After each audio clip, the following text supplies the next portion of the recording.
Good morning. I'm Jade Nicole. Thank you for joining me for another edition of our Public Affairs program. Keep in mind that the ideas discussed and the views expressed during this segment do not necessarily represent Town Square Media, any of its subsidiaries or affiliates.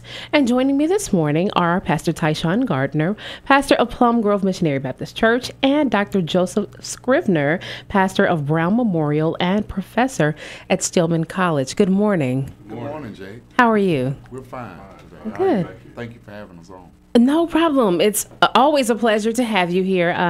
I love talking with our spiritual leaders in the city because a lot of times you seem to see I guess you could say a breach between the church and the community, which, you know, at one point the church was the center of the community. Right. So to see you all active in the community is great. So I wanted to bring you in because I was made aware of a conference that you'll be having this week. And I think it's important that we get the word out. Right. So tell us about the Faith and Community Conference. Okay. The Faith and Community Conference will be held tomorrow morning and Tuesday morning, July 27th, Monday, July 28th, Tuesday, at the Bryant Conference Center. And the conference will kick off actually tonight with an ecumenical worship service at Brown Memorial Presbyterian, where Dr. Scrivner is the pastor. Dr. A.B. Sutton from Livingstone's Temple in Birmingham will be the preacher, Lavert Hedgeman, and the Tuscaloosa Mass Choir will provide the music. But it's going to be a wide array of the Tuscaloosa faith-based community. We're going to worship the Lord, hear the gospel preached, and this worship service will serve as a catalyst for the Faith and the Community Conference, which will take place on tomorrow and Tuesday. Okay. What exactly is the goal of the conference itself?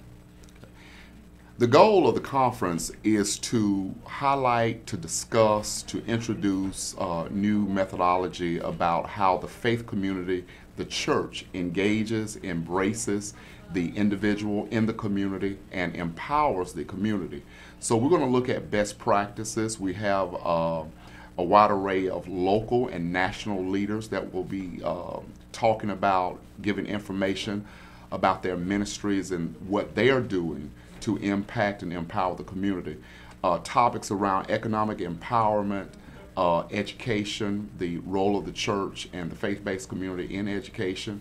We'll have someone from Governor Bentley's office that will discuss funding, grants, resources tomorrow. There will be a panel of local ministers that will talk about what the church, how a faith-based community can collaborate creatively to impact this community. As we know, it's one thing to have church, to be in church, to have service, and that's very important. We are ministers. We're very concerned about preaching the gospel and worshiping God.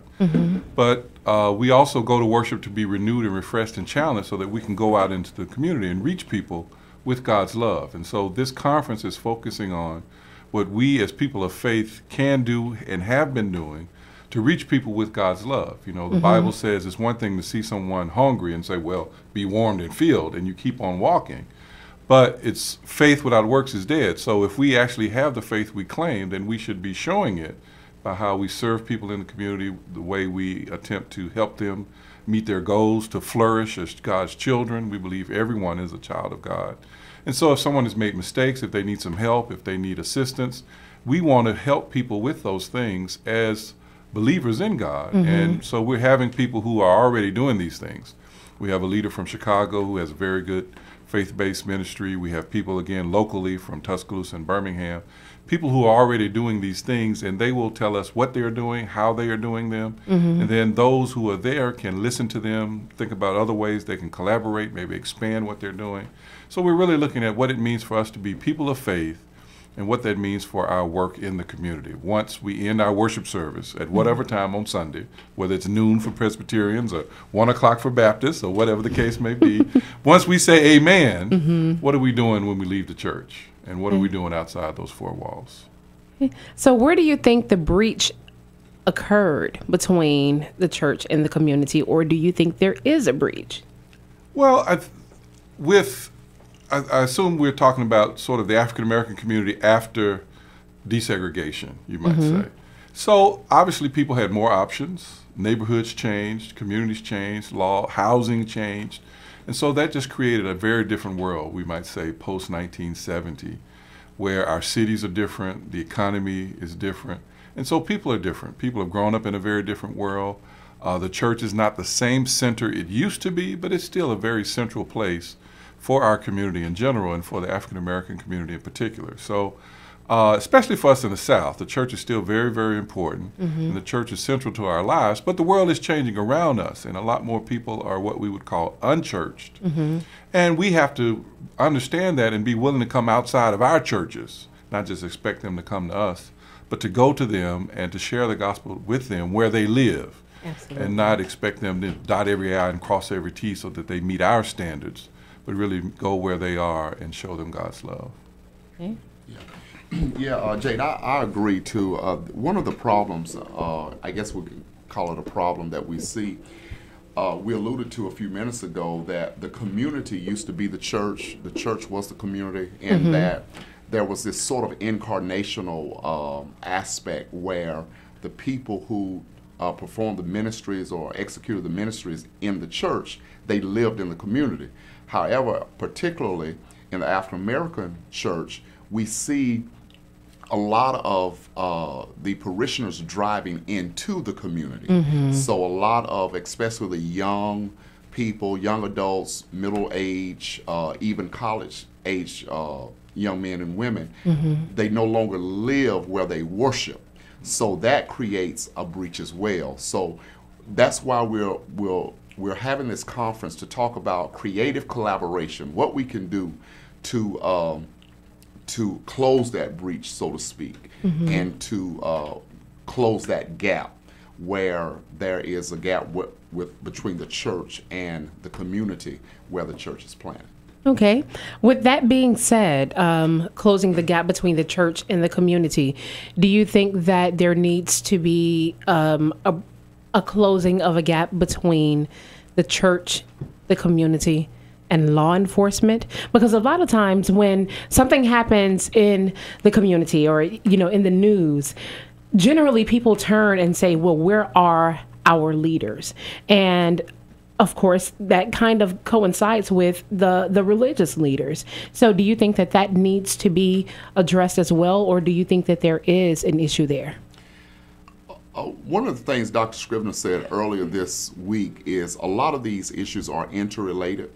So when you talk about the church and law enforcement, that is a big issue, and with a myriad of a lot of dynamics going on there. I will say that there's so much that we can do to educate our communities on engagement with law enforcement. Absolutely. We do know that there's a big issue with personal responsibility and what we're doing, crime in our community. But I think the crime that we see are symptoms of a larger problem. Lack of jobs, poor, failing schools. So where that exists, you're going to have these things where law enforcement, you're going to see a greater presence of law enforcement, which there is a greater potential for clashes and things of that nature. So I think we have to do more than put a Band-Aid on that issue. We have to really treat the problem, which is poverty and lack of education, lack of job opportunity, economic development in these underserved communities. We need to address those things. And when you do that, I think the interaction or the negative interactions between law enforcement and the citizenry will greatly decrease. And yes, there is personal responsibility. We need to address that as well. Okay. Everything else? Well, no, I guess in classic minister, professor fashion, no one have anything to add, then you keep talking.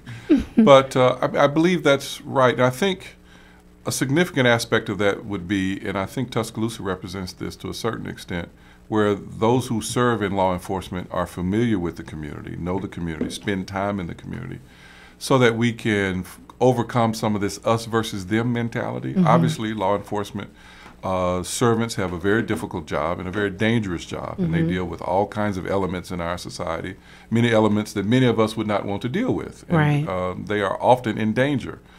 So we want to support them in that, but also want to remind them that, again, we are all God's children, even that person who has a very bad day, who has done something, who has robbed someone, or even awfully, injured someone, or even hurt someone, or taken someone's life. Even that person is a child of God. And so we want to always remind ourselves and our law enforcement officials that everyone should be treated with respect, not just those with means, not just those who have the ability to hold the system accountable, but to treat everyone the way they should be treated within their rights as citizens, and also just within their rights as creations of God. Okay. Yeah. Do you think that there is an issue between faith and the economy? Do you think that, because I hear a lot of people talk about economic development, and we need to have more job and more job opportunities. I think that's true, but I also believe that there are more entrepreneurs walking the streets unemployed because they don't have the faith that they can start their own business and succeed. Do you think that that might be an issue?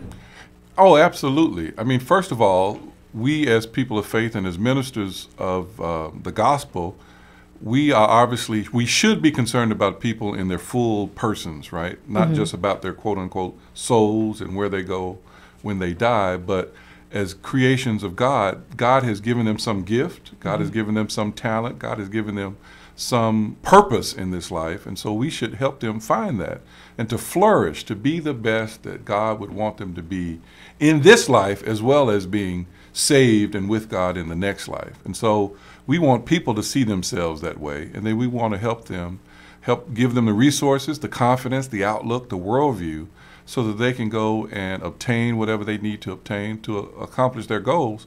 Because when they do that, they provide opportunity for other people. So if an entrepreneur is successful, that person is going to provide jobs, hopefully benefits, and that then reaches down to families, schools, so that ripples into everything that we're talking about. Absolutely. Okay. Yeah, I agree. One of the presenters in our workshop will be Mr. Marcus Lundy. Marcus Lundy is a Birmingham City Councilman and an executive at Regions Bank. He will be talking about path to economic freedom in disadvantaged communities, financial literacy, and entrepreneurship.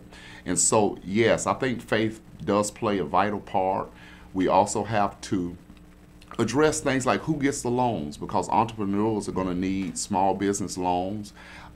There has historically been some problems there where there has been a sort of a gap or a lack of opportunity for some of those entrepreneurs in minority communities that are able to get access to those loans. So we have to address things like that as well. So faith without works, James says, is dead. So should the entrepreneur have faith? Of course. But then the church has to sort of speak truth to power and make sure that there's equity and equality across the board as well. Okay, now you have a number of partners for this conference. Is this going to be free to the community, or is there a registration fee, or how does that work? There is a registration fee, and we extended that deadline to Monday, and so Monday morning. So those who are listening, you still have time to register. Jade is going to read the information, the phone number where you can call in the morning, or the website where you can go and register. It's $25. The conference is $25 per person, and that includes all the meals, both days, material, access to the speakers and the workshops. But it's also $150 per table, a table of 8. Okay. So, but we really want to. There's limited seating, and we are reaching capacity very, very quickly. However, the worship service tonight, which is really going to be dynamic, very edifying, of course, that's free at Brown Memorial at 6 o'clock. You don't want to miss this awesome, awesome choir, Tuscaloosa Mass Choir and Levert Hedgeman. They're really, really inspiring and encouraging, and a dynamic preacher, Dr. A.B. Sutton. So we're looking forward to a dynamic time tonight. Please come out to the worship service at 6 o'clock at Brown Memorial Presbyterian Church on the campus of Stillman College. All right. Well, that is all that I have, and I want to thank you so much for joining me today. Just to do a recap, you will start your conference, Faith in the Community, begins tonight at Brown Memorial Presbyterian Church. It's right there at the campus of Stillman College, and the rest of the conference will be held at the Bryant Conference Center tomorrow and Tuesday, with sessions beginning at 8:30 a.m. and 8 a.m. Okay? All right. Thank you so much for joining me. Have a great day. Thank you. Thank you so much.